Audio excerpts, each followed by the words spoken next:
Welcome to Coffee with the Sarlos. I'm Kelly. And I'm Karen. We are a mother-daughter duo of mediums, medical intuitives, psychics, and energy healers offering personal sessions to clients all over the world. And this is our podcast. Coffee with the Sarlos is a platform to share the remarkable experiences of our clients and the messages that are channeled for them from the spirit world. These stories will make you laugh, some will make you cry, and some are certain to be an absolute butt-kicking with love. Our intent for this podcast is to gently and kindly challenge your belief systems, grow your empathy, and help you find pieces of your own self in each one of these individuals' stories. Karen, before we get into today's show, let's start things off with show notes. Yes, Kelly and I have personal practices channeling for local and international clients. If the stories in these shows is something you'd like to experience, you can request your own personal session through our website bysarlo.com or email us at info@bysarlo.com. We also have gift certificates available if you wish to gift this experience to someone anywhere in the world. We have a second podcast series called Sips of Sanity. This series is your emotional and intuitive intelligence toolkit. We pick one topic every month and provide you with healthy tools for critical thinking and communication. This series airs the first week of every month. The first show in every series is free and can be found on our website, your favorite podcast platform, or YouTube. The remaining 4 shows can be found at patreon.com/bysarlo. Patreon is our membership portal with a ton of monthly benefits for those of you seeking to grow your emotional and intuitive intelligence. Karen has a personal blog that explores the beauty and importance of intuitive gifts. There is a question and answer segment that addresses listeners' questions. As we mentioned, you can find the complete Sips of Sanity series here, along with handy habit trackers and great reflective questions to help you get the most from the shows. We provide you with guided journeys and music to enrich that experience, and we're running an emotionally intelligent, interactive book club. And for the patrons in our top tier, we're giving away a free half-hour channeling session with one of us every month. If you're interested in joining us, head over to patreon.com/bysarlo. Now, on to today's show. Karen, I am so excited to be sitting here with you today. Me too. First, let me start off by saying that we came here today to laugh. Yeah. Lightheartedly, have a lot of ha-ha moments, but some are really funny and some are really like, what the fuck? Yes. Okay, so I want to kind of lay out what we're doing today for people. We have decided to close our doors to the public for in-person sessions. This is not new. We closed this last year in March of 2020 when COVID hit. This was done for legal purposes and then became more of an idea in our head for personal safety long-term. Yeah. You know, we have no idea when COVID is going to end. We have no idea where people come from and are willing to come from. And so there was just a decision for our overall health and safety of us and our community that in-person sessions were not necessary. And so correct. we moved online. And go ahead. I was just going to add to that, but maybe you are, so I'll wait until you're finished. Oh, sure. So what I wanted to say was, first and foremost, an official thank you to all of our clients who, much to our surprise, reached out and said, "We're so thankful you did this." And at first I didn't understand. We weren't expecting that kind of an outreach. We thought, that people would have more of a pushback. And many people said, "We're so happy to know that you guys are going to be safe. And we worried about you in your home, dealing with so many people of, I'll say, all walks of life, coming in and out, being upset by messages, being overjoyed by messages, etc." And so there were just really wonderful messages coming in from all mediums to say, "We're glad you're safe. Good choice." And so, we wanted to start by saying thank you, as I mentioned. And we had some people reach out who were very unhappy about it and just said, "You've lost my business," or, "This is such an intimate experience. I want it to be in person," which I think both of us can very much empathize with. It absolutely is an intimate experience, and we wouldn't want to take that away from someone who needs it. We just know we don't need it in order to offer our gifts to people. And so we have compassion for them, but we've ultimately made this decision, clearly not lightly, but for the longevity of our careers. Yeah. And we thought it would be really fun after, 300 plus episodes to talk about some of the reasons that we're pretty solid in our decision to take back your home and have it just be your home, to have our safety reinforced, and tend to relax. Yes. And I want to add to that, Kelly, that I started working in my home back when you and Andrew were 4 and 6, and with a daycare. And I also, before that, did in my own home computer tutoring and teaching computer software programs. So working in my own home has been for decades. So I have had people come in and out of the door 5 to 6 days a week for many decades now. And this decision came because COVID pushed us into it. But it's also very welcome because the gifts don't diminish or dull or become inaccurate just because someone is not sitting right here in the house with us. And that is the biggest thing that people will question. Well, how can you do an accurate reading if I'm not with you? And the response is, yeah, but we've been doing readings for 14 years for people all over the world, Australia, Turkey. Oh my God, we had a map on the website at one point, South America, pinpointing all of the different countries all over the world where you and I have clients. So all of these people, England, France, Germany, everywhere, they know the accuracy. They understand that it's the relationship with the spirit world that creates the accuracy, not where the client is sitting or whether they hand us something that belonged to a person who crossed over. You and I find missing people, not just in North Bay, but across Canada and into the United States and in other places. Yeah, no one's flying us out to do that.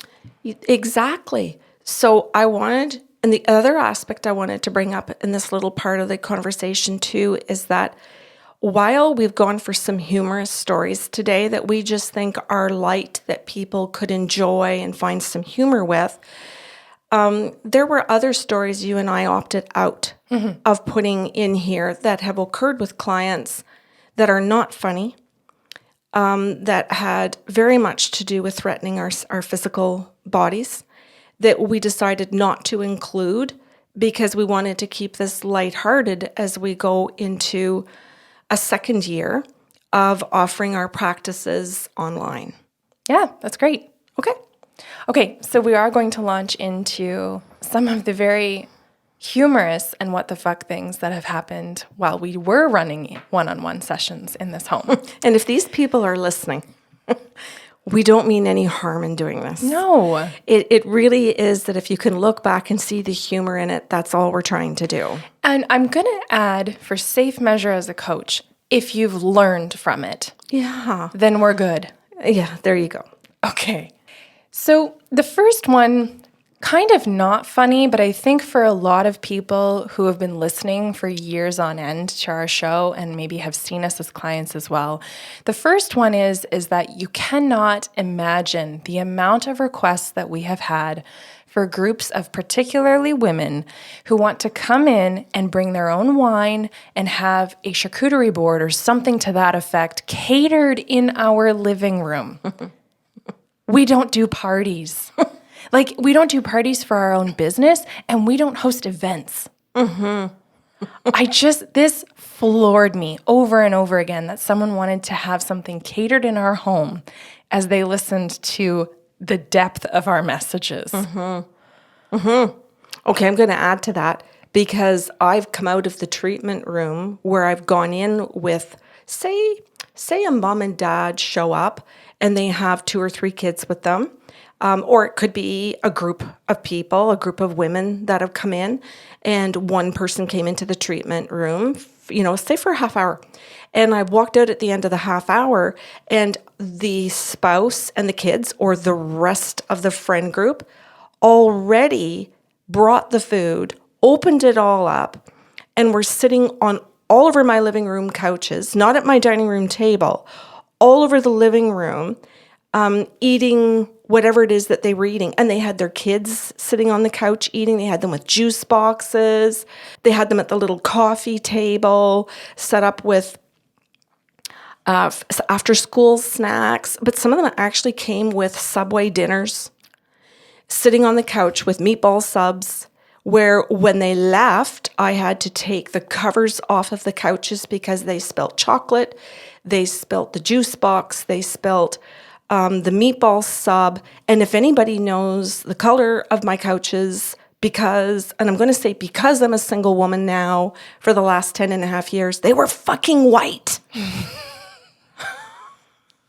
Yes. People who've been in my house know I have a gray couch and I have white furniture. And that's because I already raised my kids. I hosted all the birthday parties and I had the grown-up furniture. For the grown-up clients Yeah. who weren't ever supposed to be under the impression that they could just bring their meal Yeah. in between psychic appointments. Yep. And have and sometimes there was no other adult with the children. They just unpacked their school bags and all of their snacks and had it all over the living room. And I have to point out that the parents did not clean up when they left. They didn't say, oh, let me wipe this. Oh, let me put all their garbage. They just picked up their kids and walked out the door thinking, well, this is your business. You pick up my kids' shit. No, that wasn't part of my business. You brought your business in here. Yeah, that happened frequently. Okay, escalate it for us. Oh, I remember coming out one day out of the treatment room, seeing one client and another client had come in the front door, and she was sitting on my couch painting her nails. And she had like that just... Remember the color of our furniture. She was painting her nails, and I don't mean where she put the bottle down like on the table. She had it in her hand. You know how estheticians can do it because they know they don't spill, they know how to do this? Well, she literally had the bottle in her hand, which was tipped sideways, and then she would tip it back over to write it, stick her brush in, and then tip it back over to paint her nails. And I came out of the treatment room and I looked at her and I said, you've got to be kidding me. And she just snapped her head up, looked at me like, and I'm going to say, like, how dare you talk to me like that? I'm your next client and I'm paying you. Like, there was such an attitude of arrogance and I will fight you for this. And I looked at her and I said, I don't even paint my own nails on my own couch in my own house, let alone that you're sitting in my house doing something like that without even having asked if this was appropriate. I said, this is completely inappropriate behavior to do in someone else's house. Put it away. Conversations you don't think you're going to have at work when you work for yourself in your own home. And you know what? Then she comes into the treatment room and she sits down and she's got this defensive air now before I even can get into consent. She's looking at me going, well, you know, like you look like you're pretty mad at me. And so she's already in a mood where she's looking at me like I'm going to defend anything you say to me now because you gave me shit before the session even started. And I just remembered sitting down and saying to her, look, if you think we got off on the wrong foot because of your behavior and you'd like to cancel, you're welcome to go home. Because the sessions are not always kind and gentle and funny. Some of them are really deep, serious, where your spirit guides are confronting you. Yeah, and you need to feel safe. That's right. And if you feel that you are now going to be angry at anything I say, then we shouldn't go forward today, and you should be aware of that. I can sit here and go into professional mode and do the job, but if you can't walk away from being told your behavior was improper and get into a different headspace in a healthy way, then we should cancel this and revisit it another day, or you should find another person. Okay, so we're going to move around the house now, okay? I cannot tell you how many times I have come out of sessions or checked in on yours when, in previous years when I wasn't as busy, to find people wandering around the front, like the first level, taking pictures of our home. Yeah. Taking pictures. They've got their phone out and they're taking pictures of our planters and our picture frames and our dining room setup. I have said to so many of them, you just need to go on the IKEA website. You just need to open up the IKEA newsletter. You don't need to take pictures. In fact, I'd feel more comfortable if you put your phone away. Mm-hmm. Mm-hmm. Yeah. Okay. Boundaries. Okay, let's move outside for a moment, okay? Mm-hmm. The parking skills. Oh my God, Kelly. Now, let's set the mood here. We live in a residential area. Yeah. It's your home. Yeah. We are actually not even zoned to have a business in this home. At any point in your 15-year career, if your neighbors got even a little pissed off at you for whatever reason, could call City Hall and be like, I want her out. Okay? Yeah. Luckily, we have lovely neighbors. We do. We have such beautiful neighbors. And not great parkers. So we have had a number of people completely block one of our neighbors' driveways. Yeah. Can't position their car in a way that their ass or nose doesn't hang into his driveway. Yeah. He can't back his truck out. Yep. So he's got to take time out of his day and come over to us and say, I assume they belong to you. Yeah. Which I'll tell you, does not feel good. We also had tons, shockingly, tons of people who would drive up from Trout Lake Road. We're on the left-hand side.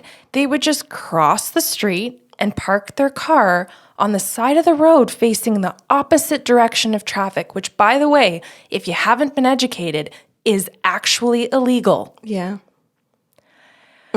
So again, we're thinking, okay, kind to our neighbors, courteous, making sure no one's, tattling on us to say you've got an illegal business running out of there. I didn't word that very well, but you get the point. Parking backwards.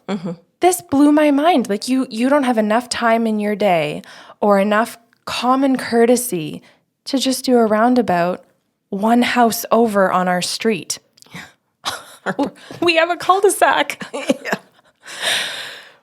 Kelly, they've also parked up on the lawn. Oh, and on the road.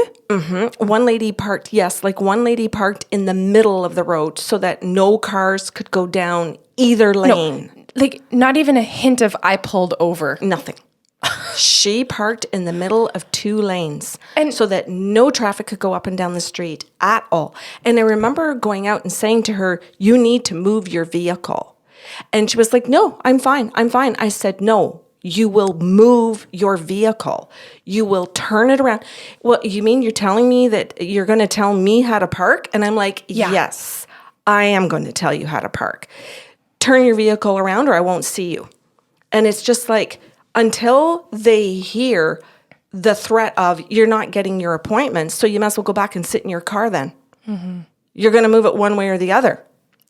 And my favorite, I was coming to work one day, and your car is always parked. We have a double car driveway, is always parked closest to the house. I pull up next to you. It's just the way And it's there's been for room years. behind our two vehicles for two big trucks. Yeah, you can fit 4 good-sized vehicles in Easy. here. 6 if you tried. Yeah. This lady, and it was a red car. I remember it was as red as I was angry. She parked diagonally in our parking in our driveway. She literally pulled in diagonally to the driveway. No car could fit in it. None.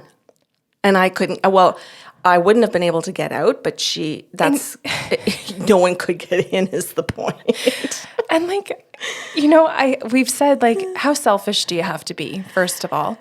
And I also know too, and here's where compassion comes in and it's not so funny. I also know that there is a level of grief, a level of stress when you're coming into our home to receive those messages. That's something that never goes over our heads. And I do also know that some people are heavily medicated and they have quite a bit of difficulty with driving skills. But I also know that any police officer listening to this show right now would go, Don't care. No and excuse. shouldn't be driving. Okay. Now let's position the clients in their car. Oh. I don't even remember what year this was, Mom, but our wonderful neighbor right across from us, Bruce, Oh, just in his wonderful, calm, manner, walks across the street and goes, Karen, what do you do over there? And you went, what? There's just, regular conversation. And he went, a lot of people coming and going from your house there, and they come out and they sit in their car and they cry for half an hour. I watch them. They cry in your driveway. And he goes, some of them, they get in their car. He goes, they pull out like one house down just past the hedge. So we can't see them. Because he can see them, but we can't. And he goes, and when I look across the street, they're just one house down behind the hedge, and they're parked there for a good half hour to an hour crying. And he goes, and some of them I can see that they're on their phones. And I do know why, because I know that when some people leave here, they get in the car, they drive one house down, they pull over, they park their car. It might be cold in winter, so they let it run and heat up, or hot in the summer and cool. But they call a friend, they call a family member, and they give the lowdown of she's good, she's not good. She said Excited, this, yeah. I'm relieved, I'm sad, I'm upset. She said he committed suicide, I'm devastated. Like, I know that there are tons of reasons why between emotions and information. And I will say this, like, kudos to all those people who actually took that time to cry in their car and not just hit the gas pedal. I think that was, in spite of our parking situation here, this was a very responsible decision. Oh, yeah. But man, were the neighbors nervous for a while. Yeah. Okay, can I move them back in the home? Yeah. This one caught me in a people-pleasing moment. I'm going to full-on admit this because I was so shocked by the behavior, I didn't know what to say. Oh. I was standing in the kitchen, and I think you were there as well.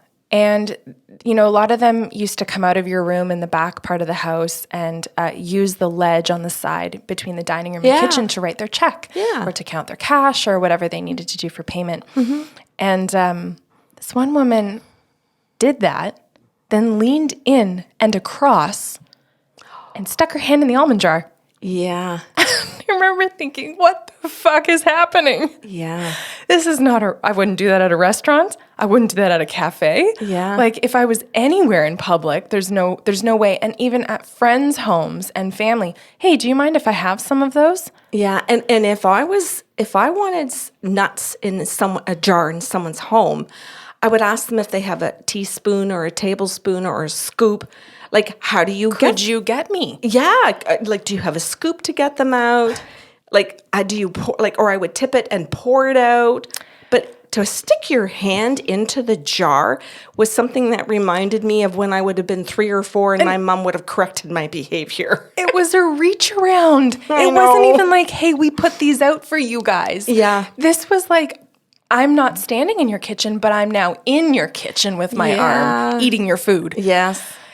I came out of a couple sessions because we used to do them back to back. And I came out to escort one out, welcome the next one in. And I said, hey, would you like a coffee or a tea? This was very early on, and this stopped.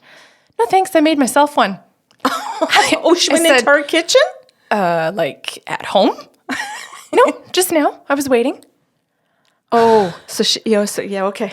So I'm thinking, like, the steps that are going through my head, like, you had to go into the kitchen, and it's some narrow hallways to get into our kitchen. You had to find my sugar, my spoons, and my cream. Yeah. They had to go through the cupboards and the fridge. I know that there would be some people listening to this going, oh my God, I did that, but I've been there so many times, and Karen and I know each other. If you're a friend, we're not talking about you. That's what I'm just trying to validate and make it very clear that there will be some listeners going, oh, but I'm a client and I would do that. And yes, there are some people that would be very appropriate for. You're referring to the other people. I'm okay. And I'll also say this for clarification and communication's sake. If you are one of those people and it is appropriate, we've had a conversation with you to say, hey, you're now family. Yeah. Hey, you're now at the level of friends. Yeah. Go ahead into the kitchen. Go ahead. I'll be insulted if you don't do it. Yeah. Not clients. Well, yeah, okay. All right. I'm going to hand it over to you. Okay. I do recall coming out of the treatment room and a client was standing at my stove stirring my spaghetti sauce.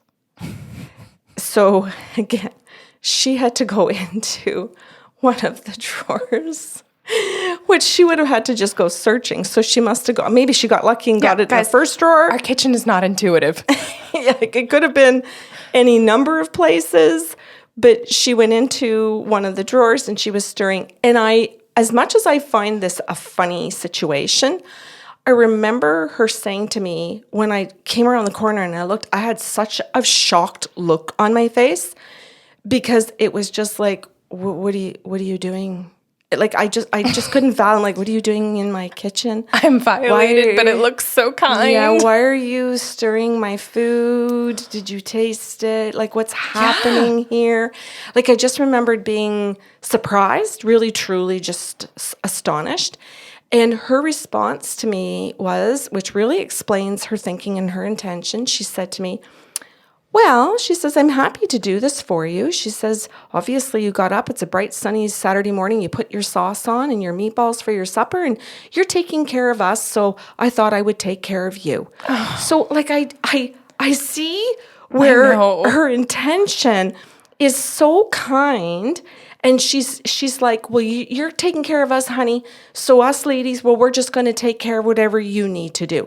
And I do see where you're going to hear another couple of stories where the intention of clients was real care. Yeah. And it was to share back and forth. I so get it. I'm just saying that it's still a little bit of awkwardness.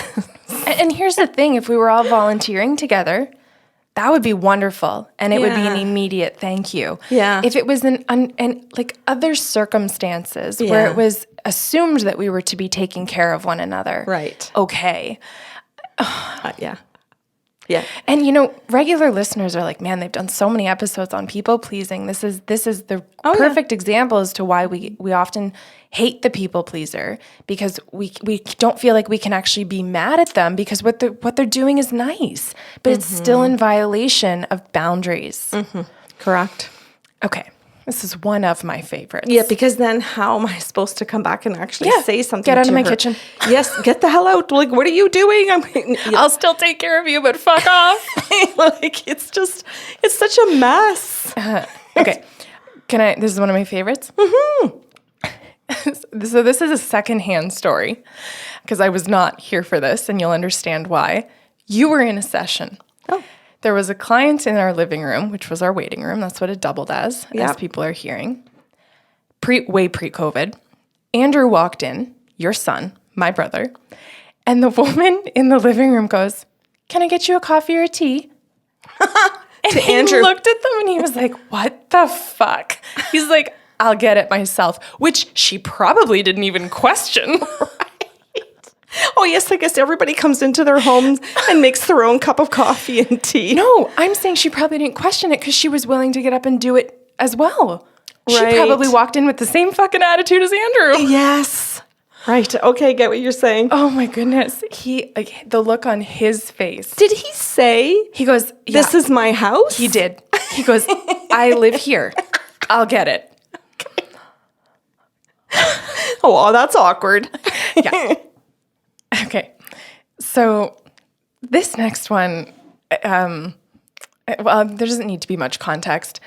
This woman, she was elderly, and I don't know if that matters or not, but she walked into our home and she made what I think is one of the rudest comments, and it was just so unnecessary.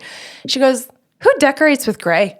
Oh, yeah. Why would you have a gray couch?" And then she looks at her poster from IKEA, of course, of Amsterdam. There's a bicycle on it on a sidewalk tied up to a pole. It's so calming. It looks over a little canal. And she goes, "That's really ugly. Mm-hmm. Who would want a picture of that? It's gray and white." Mm-hmm. And I'm thinking, you're asking the question, who? Obviously me. And it hit harder. And this is why I took it on my list instead of yours. When you renovated the home, you were like, "Hey, Kelly, here's my budget. Decorate for me." So it wasn't like I'm hearing this comment and it's about my mom and her taste. It was like, right here. Yeah. You're shitty. She didn't like the color of the walls. She thought gray, soft, like a light gray wall was ugly, a drab. as well as, of course, what you said, the couch and the paintings. Yes, she did not like the decor here. It was not dusty rose and like pillow blue. So Right. I would assume it was just all wrong. I'm going to say something to you. I had been in her house. Okay. Her house was decorated like the 1950s. Oh, so not even the 80s. And she had not changed it since then. And she is an older lady, like it very much when she came here. So, and I don't even know if that lady is still alive, by the way. I don't either. But I do know because I had been in her home to do a home treatment for her at one point, and I had to go through all the bedrooms to get to her when her family greeted me at the door, and her entire decor was of the Second World War. And I say that because her husband was in the Second World War, and she still had like his suit hanging. And he had passed away. Oh my God. Decades ago. And she had his hats out and his stuff from being in the war, pictures of her parents. Like it was that old Elizabethan or whatever you call it, like furniture, the old carpeting, like all of it. So trauma inducing. Well, no, apparently our home was trauma inducing. Yeah, maybe it looked like an asylum. I don't know. Yeah. And you know what? I've laughed every time since someone has walked in and been like, I love your home. You decorate so well. Oh, this picture is so peaceful. And I just have her flashing in my head. Yeah. Oh, okay. I'm going to pass it back to you. Okay. So my story is about two women that had booked an appointment. Well, actually, the younger woman booked the appointment for her mom. And so I didn't know what they were coming for other than they were coming together. And I greeted them at the front door. So I just happened to be standing there and I literally opened the front door. So I was facing them. The younger woman, the daughter, approached. So she was facing me and her mom was behind her. And we have steps in an L shape. Mm-hmm. So her mom had come up the first set of steps. I think there's 4 or 5. And then there's a landing where you can turn your body around, and it's large, so you can turn around. And there's a railing. Mm-hmm. So she turned herself around, and then there's a step up. And when she turned to make her step up, I saw both of her knees weren't bending. Mm-hmm.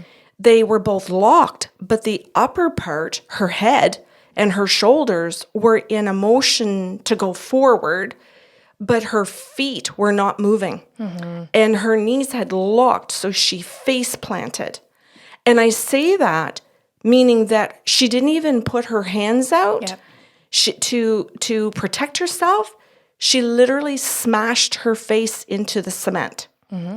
And I saw all of it because I was running out the door. And thank goodness you did. Oh, yes. And her daughter didn't see a thing because she was facing me. She was coming into the front door. So she was like, I bolted past her. Mm-hmm. And she grabbed the door, I'm assuming because it wasn't closed when I turned around, because she was trying to get in it as I was coming out of it. We were passing each other. And I literally kind of had to push myself past her because I was trying to catch her mom. Mm-hmm. I did not get to her mom in time. She hit the cement. So she had bleeding on her forehead. She had bleeding, I think, around the lip area. I don't remember in real detail, but I just know that she had 2 injuries, and I think one was around the teeth or something. And her daughter turned around and said something about what's going on or something, and then she saw her mom like literally stiff as a board because the legs were completely locked. So she was just stiff, like a broomstick. And, oh, that's not a good analogy. I think you did a fine job with stiff. I don't know why you needed that. Me neither. That was not good. So I didn't know. I didn't want to pick her up. I thought, don't touch her. I had no idea if I should, what I should do. And I thought, well, her daughter will know. So I just crouched down beside her and I said, are you okay? I'm right here, because she's face down. So I just didn't touch her. I just said, I'm right beside you. I'm Karen. Are you okay? And I wanted to see, could she speak? Had she lost consciousness? I'm not a first responder. Hey, they're all cheering you on right now. But I can have some common sense. And her daughter was just like, Mom, get up. Like this. And I thought, what do you mean get up? Like, it was clear to see that her legs weren't bent. And so she was like, Ma, get up. Like this. So then over time, she thought I could see her like moving towards her mom. So I stood up and I came out of the way so that the daughter could take control. So she got her mom in a standing position, and her mom said, my knee's locked. I couldn't get up. And she turned to me and said, I've had 2 knee replacements. And I didn't understand. I've never had knee replacements. I had no idea what that meant. I just said to her, I am so sorry. What can I get you? What do you need? And she went, oh, I'm fine. And I said, no, you're not, because there's a great big goose egg on your head and you're bleeding and there's blood around your lip. And also, I watched you fall. And I said, I watched you fall. You're not fine. I have no idea if you had a concussion. Clearly, you've hit your head. And I'm not a doctor. I'm not a first responder. I don't know how to assess you like this. So I said, can I, I know what I did. I said, can I get you a warm washcloth? You're bleeding. And I thought, don't offer bandages, not to be rude, but I didn't want to do any dressings. I don't know how to do that. Mm-hmm. So I said, could I get you a warm washcloth? And her mom was guiding her into the house, opening the door and moving into the house. And I went, whoa. I said, wait a minute. And her daughter turned around like, what's going on? My time is ticking. Yeah. Yeah. Like, what's going on? And I said, she was like, pick up your feet, Mom, like to come into the house. Pick up your feet, she says to her. So I just said, well, I said, just a moment. I said, she's going to need to go to emerge. Like, this woman clearly looked to me like she was in her 70s or 80s. She has hit her forehead, has a goose egg, and is bleeding in 2 spots on her face. Also, if you're any age and face planting on concrete, you should just go to the hospital. I think so too. So I said to her, no, I am going to request that you go to emerge, and I'm not treating her. So she said, well, could we come in for a minute? So somehow they did come into the house, and I thought they were going to wipe. And the daughter kept saying, my mom is fine. She can do her session. And she sat her mom, I won't say she sat her mom down because I can't remember the details, but her mom sat on the treatment table and her daughter sat in the chair. And I said, I am not comfortable seeing your mom. And she said, but we came all the way from such and such a city. And I really don't know where they came from. I don't recall. But in other words, that they had taken the time to travel here. We came all this distance for this appointment. We're getting this appointment. And I said, go to emerge, have your mom checked, please. They were not happy. They left here really angry. And then?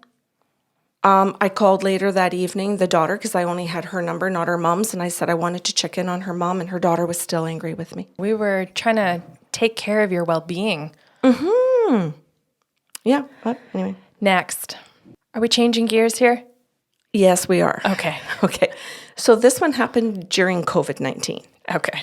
So the phone rang one day, and I was... Like, well into COVID-19. Oh, this was, I would say, a good 10, 11 months into COVID-19. And we were in lockdown.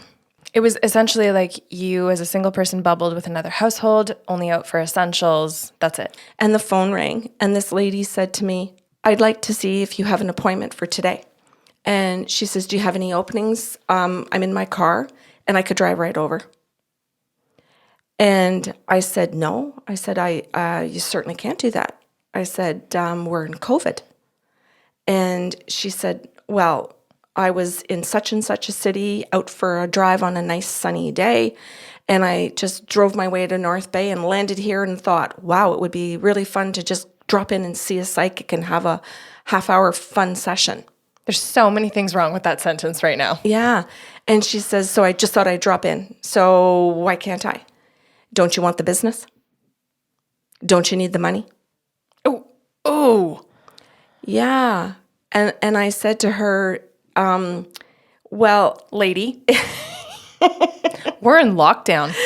That's what I said. Wherever you're from. Yeah. I said, I don't know what city or what province or where you came in from. I said, I haven't got a clue.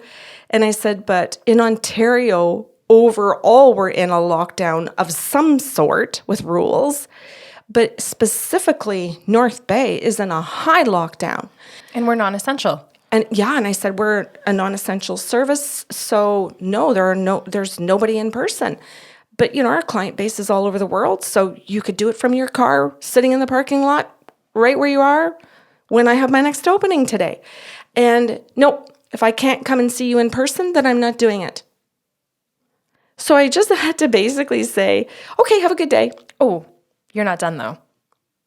Oh, continue. I vividly remember this because this was like an incredulous conversation. Oh, cool.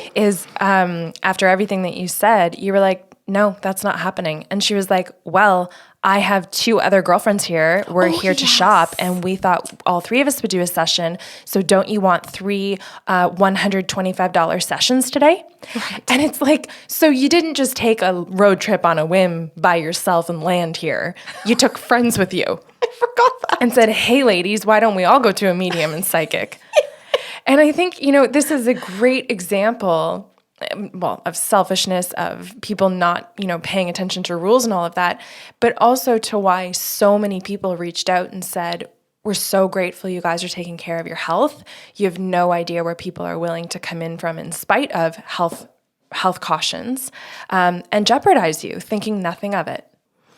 Kelly, on that very note, I have had people tell me that they were coming here from Sudbury for sessions and wanting to book here when Sudbury was through the roof in a severe lockdown with like 50 cases in the city, and did not give a shit that their own city was in a massive lockdown.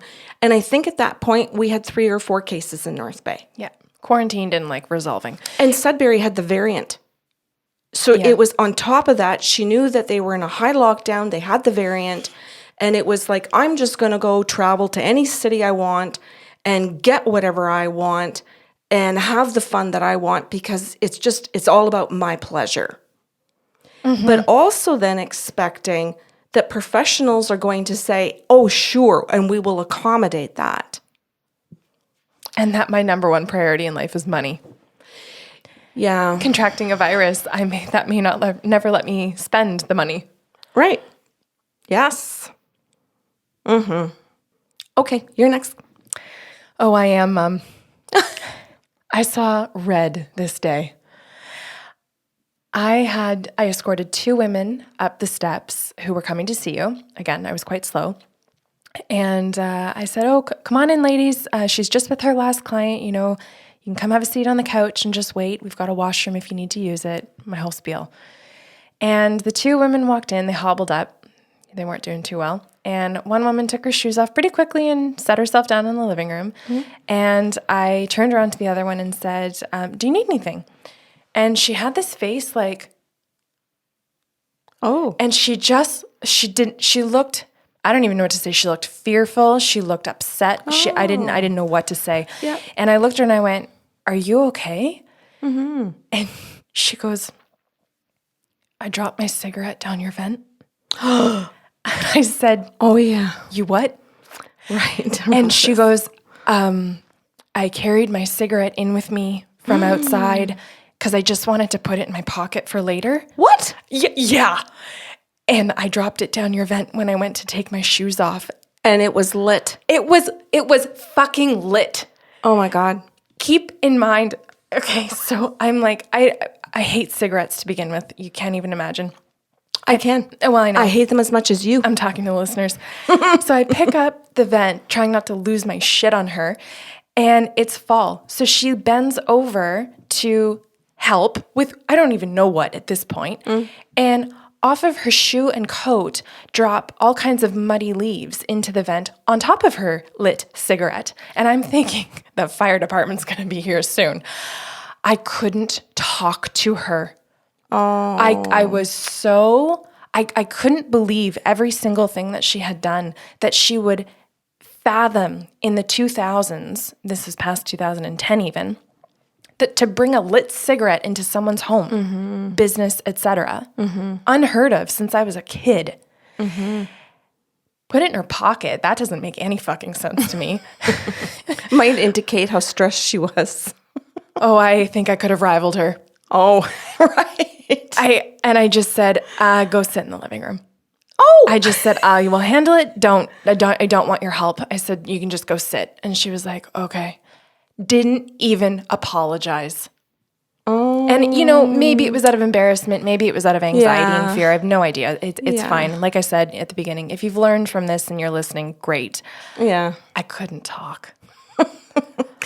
I remember little bits of that when you first started saying. I didn't remember all the details because it was one of the times you were most upset that we had clients in the house. Mm-hmm. And it wasn't that we were always upset. There were lots of clients and lots of beautiful days with lovely people who knew boundaries, were respectful. On average, the average person coming into our home was wonderful. Mm-hmm. These are just the truly exceptional cases that we're talking about. I'll say that jeopardized our health, well-being, and mental stability. Yeah. Okay, are you done? I'm going to move into the next one. Okay, so this was a couple that came, and they had a little girl, and they booked the appointment asking if they could come as a couple with their daughter for about her behavior. Red flag already. And I said I didn't need them to bring her. Because we never, ever need for the person to be present. So I said it would be better for you, and it was a male-female, so it was a couple. I said, you are welcome to come, and don't bring your child. Mm-hmm. Arrange for daycare or babysitting or a play date or something. Because quite often in my experience, it was so hard for parents to actually participate and concentrate when they brought their baby or their child with them. So I said, especially when it's about any kind of behavioral stuff or allergies or medical, whatever it is that why they're coming, often ended up being the distraction. And even a well-behaved child is a distraction when you're sitting here trying to digest very rocking information. Yep. Yeah.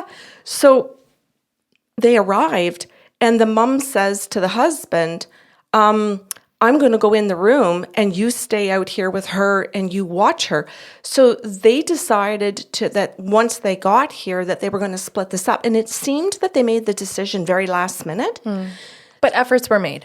Yes. So I said to him, you're responsible to watch her. I am going to be in the treatment room. This is my home. But there are Henkel knives on my kitchen counter. There are like a whole... It's a house. Yeah, it's a house. So I said, you're responsible for her behavior. I just want to where you pointed out where the weapons were. Well, you know what though, Kelly? Like, honest to God, anyway, I just felt that I had to stress to him that this was a child in my home where I couldn't be present to be held accountable for her behavior. Mm-hmm. So he goes, yeah, I got it, like this. Done. So I do the half-hour session with his wife, which really went really, really well. And she recorded it. I had suggested a recording for her so she could share it with her spouse when they left and, whenever they had the opportunity to listen to it together. So we were doing something in the kitchen and I was writing out my receipts, and I said something about, I just have to run upstairs. And I can't remember why I had to run upstairs. I don't remember what I had to get in my bedroom. I don't remember. Receipt book or change. So I ran upstairs into my bedroom, and my bedroom was demolished. This little girl had taken all of my clothes out of my drawers and dumped them all over the floor and on the bed. My bras, my underwear were strewn everywhere, and it smelt heavy of perfume. And I have a glass tray on one of my tables in my room with about 8 bottles of perfume. And she obviously had played with the perfume bottles and sprayed them in the room and had quite a bit of fun emptying all of my drawers and throwing things, because you wouldn't take a drawer out and just dump it. Like my underwears were across the room. My underwear was across the room. Like, you could see that she pitched things. Like, Jesus. There's nothing right with this sentence. Oh, my underwear was across the room. Oh, yeah. In reference to a client session that day. Yeah. Yes. Oh, yeah. So I came down the stairs And I said, I need for the two of you to be aware of something that your daughter has done. And they both looked at me, and the man turned to his daughter and went, "What'd you do?" "I just went to the washroom for a minute." And I said to him, "I'd said that you were responsible for her in my house while your wife was in a session with me." And he went, "I went to the washroom and I didn't bring her in with me." I said, "You could have knocked on the door and let us know that your wife needed a moment to come out to be with the daughter while you went to the washroom." "Well, I didn't think of that. I didn't want to interrupt." I said, "Well, I'd like the two of you to go upstairs with your daughter and see what she did." The little girl would not go up the stairs. He had to pick her up, and she was screaming, and she knew what she did. Mm-hmm. She was really like, "I'm not going." And so they both stood there and looked at what she did. Honest to God, Kelly, they came down the stairs. Not a word was spoken. They handed me the money. I handed them the receipt. They walked out the door. Please tell me there was an apology. Nothing. Nothing. Straight out the door. And I feel, I wouldn't say I know 100%, that, when something like that occurs, you lose the client. Mm-hmm. Because even though she had a session where she got all her needs met and she was so happy for the session, and that there could have been more work done for her to come back and keep working on things that were going on, I'm positive I lost them as clients because they're too embarrassed to come back. Mm-hmm. Anyway, that was a wild story. Yes, ma'am. Yeah. I'm going to one-up you. I know you are. I know your story. I know it's coming, and you are one-upping me. Go. Here we go. So I had a day off, and you were seeing clients that day. There was a woman in your treatment room, and her younger daughter, who was actually probably just a few years younger than you, went in with her. She needed assistance. Yeah, okay. She was, I guess, in her 70s or 80s. And the grandson was here and was sitting in our living room, as some of our previous stories have mentioned, unsupervised. Right.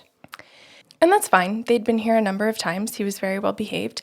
And me on my day off decided I'm going to jump in the shower and get going with my day. So I'm in the shower doing my thing, and I hear a knock at the door, which is not unusual in our household. There's one bathroom. Mm-hmm. So my entire life of 33 years, we have constantly had at least one person in that room doing something else while another person is showering or on the toilet. So it doesn't really faze me. There was a knock at the door, and I figured, yeah, come on in. You can hear a shower from outside, right? You know someone's in there. Oh, so you thought it was me? 100%. Who else is going to knock on the door when you hear the shower running? Right. So I went, come on in. And I hear, can I use the washroom? So I am under the water. He's in the washroom? In the washroom, this young boy. He's come up the stairs into the bathroom. And I'm in the middle of my shower, stark naked. And I felt my entire body just freeze. Yeah. Because, it just takes one little thing of the curtain to see me naked. Mm-hmm. And I went, oh my God, what do I do? And I don't know, he was like 10, 11. Old enough, let's put it that way. And he went, can I use the washroom? And I don't even think I responded. And he sat down, and I just remembered thinking I had no idea of how much time had passed because I was in that much fear that I was going to be assaulted, if you don't already consider this an assault. And all of a sudden, I kind of came to and was like, are you done? Are you leaving? And he went, I'm not done. Oh, so he's pooping. He's pooping. There's been minutes that have passed. He's taking a shit while I'm in the shower. Okay, so, what can I do at this point? I'm not going to peek my fucking head out and be like, hurry along now. So he finally leaves. The toilet doesn't flush. Oh, no. So I don't even know if you can say I've had my shower, but I'm in it. And this young boy, old enough boy, has taken a shit. Oh, Kelly. and left it in the toilet for me. I came downstairs vibrating with anger and I want to say betrayal of my rights as a human in my own home. I just remember. Yeah, this is an age that would indicate to me, because I know this is not a child with some challenges to process information, to understand what he's doing. 100%. And we had that conversation. I got my wits about me once I was clothed. And I just said to him, do you think what you did was appropriate? Oh, yeah. Because you were still in the session. Yeah, and he was like, no. And I remember thinking to myself, I don't want to shame this kid so that he has sexual dysfunction issues. I don't want to shame him where he has bathroom issues. Yeah. And creates physical problems for himself. Right. So I remember thinking, and I'm not a child psychologist, I remember thinking, choose your words very, very carefully as a professional to not harm him after all of that. And I just said, do you think what you did was appropriate? And he was like, no. And he goes, I needed to go. I said, the next time this happens, you need to go knock on the door and get your mom or your grandma, and they need to take you somewhere else. That is not okay. Right. And he doesn't have the process or the ability yet to have the process to think that through. Yeah. Wow. Okay. So I'm at this point going to hand delightedly the show over to you. Okay. So my next story is a client called on a Friday night and said that she was in town, she was with friends, and she wanted an appointment for the next morning. I only had one opportunity, I think, and it was like 9 o'clock. It was first appointment of the morning. And so the next morning comes at 9 a.m. for her appointment. And I'm standing at the front door waiting for her to let her in at 9 o'clock. So maybe I got there around 5 to 9 or something. She pulls into the driveway late. Now, she's booked the last minute appointment, but she arrives late. So she knew, because it was just the night before that she had booked it, in a convertible with the top down, breakneck speed down Laurentian Avenue, which is a dead-end street. It's a cul-de-sac at the end. Whips into the driveway, slams on her brake, pulls herself up the front steps, throws her head back, plays with her hair, and she goes, I'm still drunk. Mom, if memory serves me, this was a Sunday. I remember you saying she was in town last minute and was leaving the next day and wanted an appointment. And Sunday is our only day, quote unquote, off. Well, meaning that we don't see clients, but that we have desk work to do. Drunk Sunday morning. And so she tells me at the front door, thinking that she's going to pass and come into the house. And I blocked it. I just stayed solidly in the front door. In your 5'1.5" frame? With one hand on the door frame and one hand on the door, positioning myself in there so that she couldn't get past me. Because as soon as I saw that she was driving, not in a sober way, that the way that she walked up the front steps, everything indicated something was not okay. And then she announces that she's still drunk from the night before. And drove to my house. But wants spiritual healing. But yeah, I'm going to say no to that. I'm going to say she probably just thought that she had an appointment with a psychic, because a lot of people will book an appointment thinking that it's psychic, and they just want to know about, am I going to get this guy? Am I going to get this job? They just think it's psychic. They don't think for a minute that the first thing that they consent to is the energy healing, right? So I just recall that she still thought she was going to have an appointment, and I stopped her at the door and said, you will not have an appointment today. And she was like, what? What do you mean? And she was annoyed with me. Big sunglasses, floppy sunny hat, by the way. You're killing my vibe, lady. Yeah, sundress on like she was still at the beach. Literally, she was dressed like she was still coming from the beach at 9 a.m. And then Maybe she slept on it. Well, it could be. And she did proceed to tell me, and not very many details, but that she had been drinking all night and that they had drank till 4 or 5 in the morning. So technically, by 9 o'clock, it had only been 4 or 5 hours and she was still feeling what she had finished drinking at 5 in the morning. So at that point, I'm trying to make myself extremely clear to her that there isn't going to be a session. And she's not happy and leaves. Too bad, so sad. Okay. Can we walk into the next one now? This is one of my favorite stories that isn't mine. Okay. So this next one is a client who called and asked for an appointment. It was another woman. I know this might make women look bad today. Hey, but it is what it is. Yeah. She called and asked for an appointment, and I can't remember when it was. I think it was like mid-afternoon for the very next day. And she was trying to figure out over the phone, if I'm coming from such and such a city, it would take me this many hours to get there. I can do that when I leave my lunch, or I can't remember, she was just trying to calculate timing to get to the appointment appropriately. And so we did that to make that arrangement for her. As time goes on, she calls and she tells me, first of all, that she's running late. And I said to her, okay, I understand.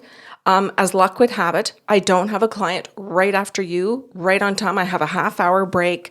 So if you're here half an hour late, I'm going to be able to manage to still give you your session. Letting her know this because she's already well into a long journey to get here. As the time comes for her session, she still arrives late. Oh, no. She called you from a particular city and said, I'll be there soon. And you're like, lady, you are 40 minutes away and your session is in 10 minutes. You're not getting here for your appointment. Right? It's going to be late. Yeah. Okay, thanks, Kelly. I forgot about that. When she arrives at the door... In the grandest of entrances you can imagine. She arrives in an OPP cruiser. They stopped her because she was going, I think she said something like 150 miles an hour. They impounded her car. Good. On the spot. And she transferred all of her groceries and all of her luggage, everything, whatever she was carrying, into the cruiser. And then I would assume got into the cruiser, and the very young police officer drove her to my door for her appointment. And when she got out of the car, because I'm watching the cruiser pull in and I'm like, oh my God. So she pulls in, he parks the car, she gets out and stands on the lawn with her hands on her hips, watching, with no intention of taking anything out of the vehicle. He gets out of the vehicle. Like a bellboy. And unloads her purses, her grocery bags, her cooler, and brings it all up to my front step. So he makes 2-3 trips for her to put everything right at the front door. Yes, that was quite the entrance. Okay, I would like to follow this story up. So she arrives in a cop car. She's clearly planned to stay a few days in North Bay. Oh my God, that's correct. So I came down. I saw a cop car. And I came down after she had left. Oh. And she was sitting on her cooler on her front lawn. Oh, yes. That's correct. Waiting to be picked up. I don't know by who. A cab, I think. Okay. And she came back in and keep in mind, I've got no context. This all happened. This all happened before her session started. So I've got no context. I open the door and I'm like, hi, what can I do for you? She goes, do you want my groceries? Oh, yeah. And I was like, who are you?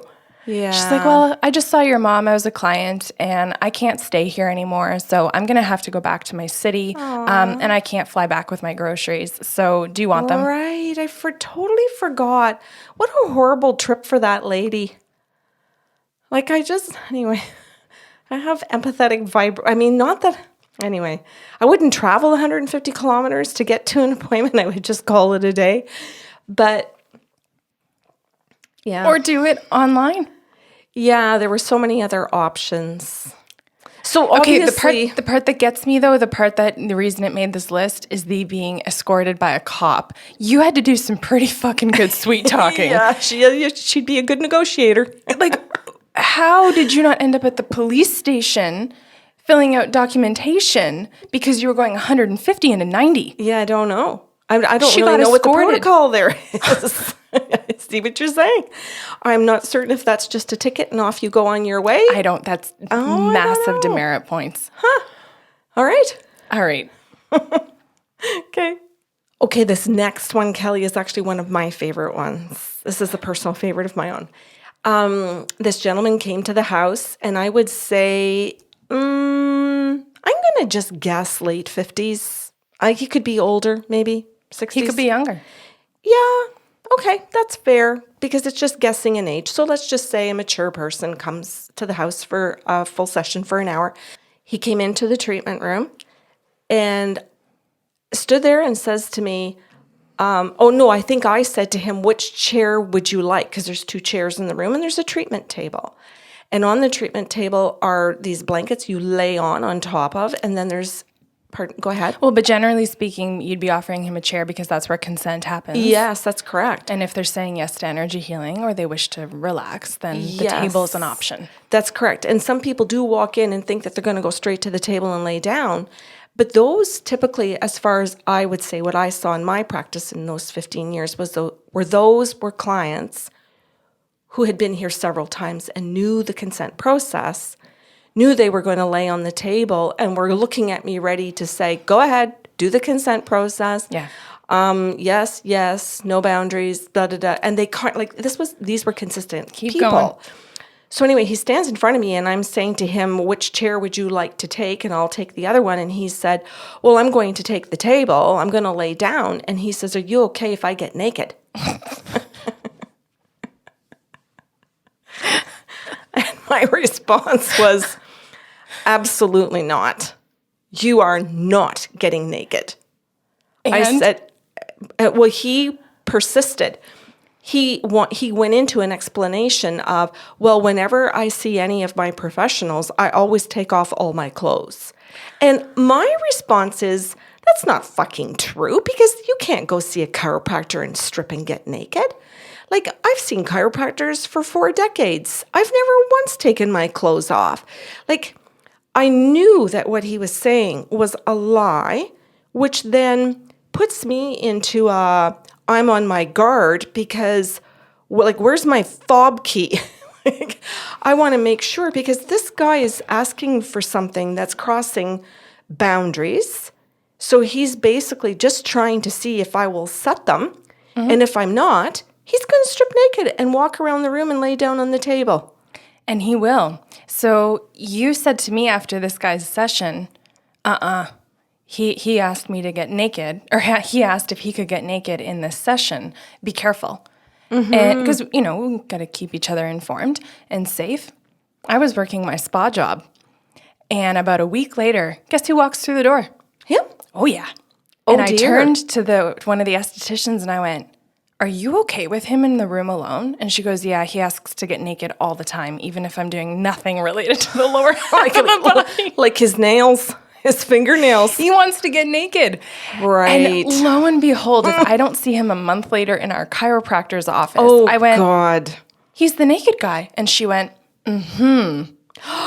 Oh, right. So, I'm curious if he has any, first of all, if he will even see a male practitioner, or if he purposely chooses all female practitioners and then tries that tactic with every single one of them. Mm-hmm. Or if he got shocked someday that a male esthetician came out, would he say, hey, do you mind if I get naked? Because I do for everybody. or no, maybe I'll just pass now. All of a sudden, I want my clothes. Yeah. Oh, my word, eh? Okay. We're wrapping it up with some lighter stories. Okay. So my next story is a client who was very late for her session, very late. She was like a good 20 minutes. And she comes in the door and I said to her, well, I always confront them in a kind way by pointing out, you're this amount of minutes late. because that's part of your session. Yeah. So I approached this person and said, hey, just letting you know, a heads up, like you are 20 minutes late. And she goes, yeah, actually, she says, I was actually really early for this appointment. And I'm thinking, well, did you park the car and go around the block? Like, what happened? And she goes, well, actually, she says, I parked a couple of doors down. Did you know that there's a house that looks just like your house? And I said, yeah, that's the Smith family. And I'm making up that name, but that's the Smith family. And she goes, well, I parked in their driveway.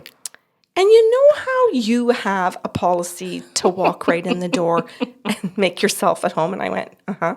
Oh, my God. And she goes, so I just let myself in. I sat in the living room. She says, for probably 15 to 20 minutes before anybody came into the living room, I could hear voices of some little kids. And I'm thinking, oh, my God, yes, the neighbors have 2 little boys. I could hear dogs barking, but I knew you had Parker with Kelly. So I thought, oh, that must be Parker. And so I just sat there and I waited. And she said these 2 little boys came upstairs and they looked at me. And I thought, oh, I don't know who those are. I've never heard of them on the podcast. She let that go. And then, well, what happened was the 2 boys went downstairs and said, Mom, there's a lady sitting in our living room. And she went, what the hell? And walked up the stairs, went up to this lady and went, who are you? And why are you sitting in my living room? And she goes, oh, I'm just waiting for Karen. And she goes, Karen? And she goes, and then I realized, oh, that's Karen Sarlo 2 doors down because she knows who you and I are. We did paddleboarding together. And so she says to this lady, you're in the wrong house. That's 2 doors down. So she goes, oh, I'm sorry. Grabs her purse and gets the hell out of the house, gets into the car.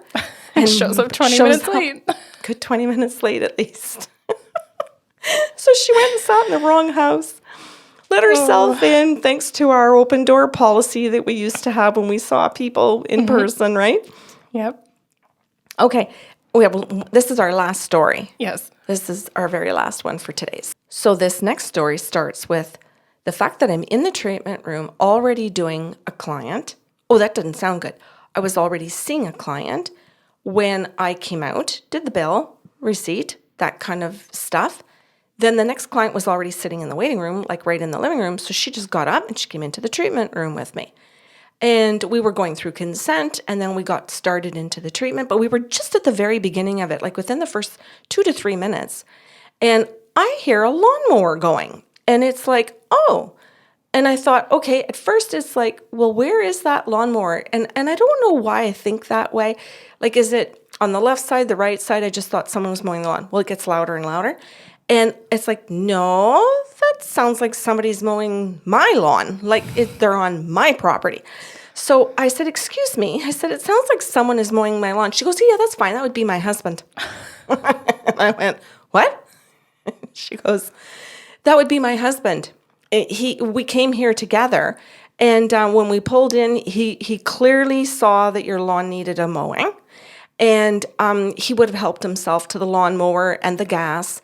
And that's just him. He'd rather be busy for an hour than sit in the truck and just wait for me. So that would be my husband because your lawn needed a mowing. Well, sure enough, Kelly, her husband mowed the front lawn, the 2 sides, and the back lawn for me while his wife had a treatment. I came out the door and I was like, well, hello, like, nice to meet you. I'm Karen. I mowed your lawn, I hope you don't mind. I'd rather be doing something than just sitting in the... Exactly what his wife said. Mm-hmm. He would rather be busy than just sitting in the truck. Yeah. So I got $125 for a 1-hour session. And my lawn mowed. And my lawn mowed for free. Win, win, win. So we've closed our doors. We've closed our front door. We've closed our back door. We've closed our shed door. That's a good way to word that. All doors are shut. We are online. Yeah. Yeah. It's funny. We wanted to do this show, as I mentioned, kind of in the opening part of this, because we wanted to say thank you to the people who supported us right off the bat. And I think, we've spent a lot of time in the last year sinking into the feeling of being safe again, sinking Yeah. into the feeling of being relaxed again. You know, if one of us has a day off, the other doesn't. We don't have to do our hair. We don't have to go take a shower. Or if we want to, we can have a shower with privacy. And so, it's taken that long and then some to feel like the home is ours again. And it's been absolutely over 3 decades for me of not having, I'm going to say, of sharing my home. Let's word it that way. It's been a good 3 decades of sharing my home with the computer students, with the daycare children, and with the clients that you and I have had, and the guests for podcasts and so on. It's been many decades of sharing. Yeah, and I know on different days, especially through the pandemic, because this has been the instigator to close the doors, we have often said in good humor, just like we've done today, I'm so glad I got to take a shower in private today. I'm so glad I stirred my own spaghetti sauce today. Yeah. I'm so glad, and we would kind of bring up these stories where we were realizing we weren't stressed waiting for it.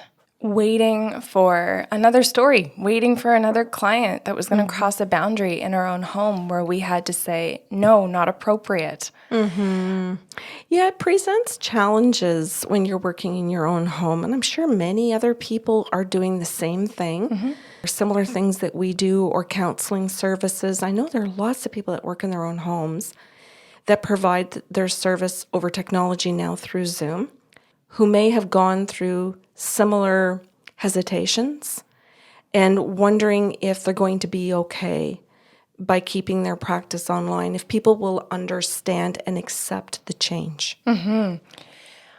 I wanted to continue what I was saying because go ahead. it wasn't just that we were bringing it up, realizing that we were relaxing. It was also to actually be able to say a thank you back to the people who supported us, because we didn't realize how stressed we were.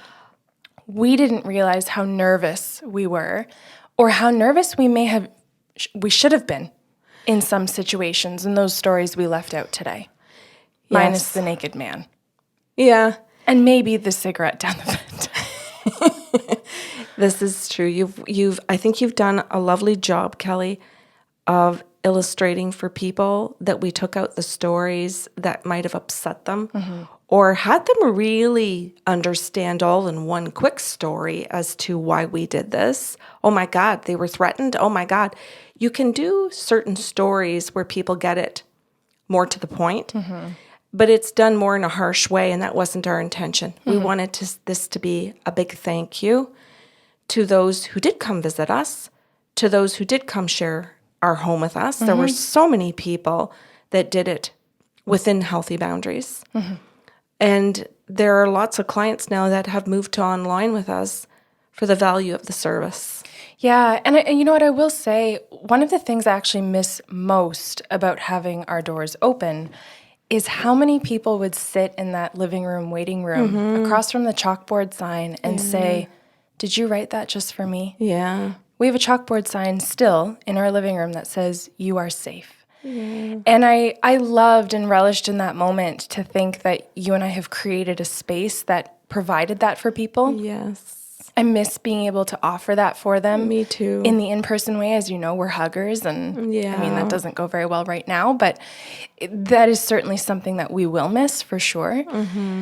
However, it's a thank you to all of you who have stuck with us online, because like you said, you value the service and you've supported, small business. Yeah. And we wanted to make people laugh too. Yeah. Now, I should have said in the beginning, these are not exaggerated stories. They're not. No. Not even the cop. And we did pull out, like we said, we chose not to put certain ones in that we thought really would put certain people, even if you don't know who they are, in the wrong light. We move on. Yeah. And this is what we're trying to do right now, is to move on, to be safe, to provide our services to people all over the world, and to the people who are local to where we live in Ontario, Canada. Wonderful. Thanks for taking a trip down memory lane. Yeah, you're welcome. If you have questions or comments about today's show, you can email us at info@bysarlo.com.